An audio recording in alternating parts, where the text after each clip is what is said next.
તમામ સાથી મિત્રોને જય ભીમ। આજે હું નગાસા તળાવે આવેલો।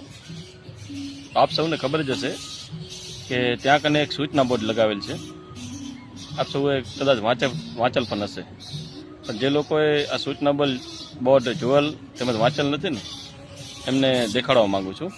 જોજો જરાક સૂચના બોર્ડમાં શું લખેલ છે એ જરાક ધ્યાનથી જોજો।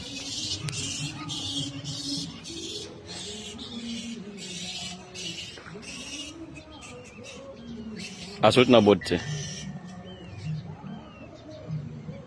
હા, આપ સૌ વાંચી લીધું હશે। આની ખરેખર તમને હકીકત બતાવું। જામની આના અંદર લખેલ છે કે નગાસર તળાવનું પાણી પીવાલાયક છે, તેમાં ગંદકી તેમજ અન્ય કાંઈ કરવું નહીં। આજે એની વાસ્તવિકતા દેખાડું તમને આ તળાવની। જોજો જરાક તમે।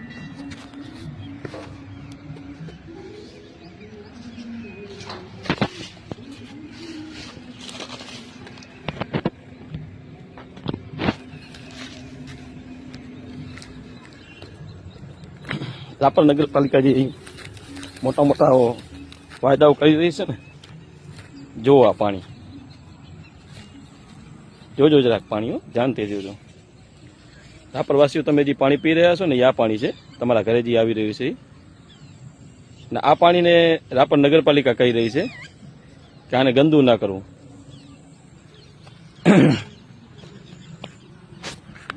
રાપર નગરપાલિકા જરાક શરમ કરો, શરમ કાંક શરમ છે તમને? શરમ કરો।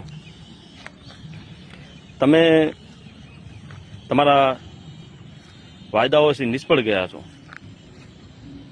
તમે જે વાયદાઓ આપ્યા હતા ને લોકોને, પાણી, ગટર, રોડ, સફાઈ, આ તમામ વાયદાઓમાંથી તમે નિષ્ફળ ગયા છો। તમારી આ નિષ્ફળતાને છુપાવવા માટે થઈને તમે આજે રાપરની અંદર જે લાઇટો ગોઠવી છે ને, એ તમે નિષ્ફળતા છુપાવવા માટે થઈને, ખરેખર આ હકીકત છે, આ વાસ્તવિકતા જુઓ તમે। આ વાસ્તવિકતા તમારી, તમે લોકોના સ્વાસ્થ્ય સાથે, આરોગ્ય સાથે ખિલવાડ કરી રહ્યા છો। તમે લોકોને આવું પાણી પીવડાવો છો? જરાક શરમ કરો, શરમ તમે। શરમ છે કે નહીં તમને? આના પહેલાના જેટલા પણ પ્રમુખો તેમજ સભ્યો હતા ને, બધા નાલાયક સાબિત થયા, પણ તમે પણ નાલાયક સાબિત થાવ છો।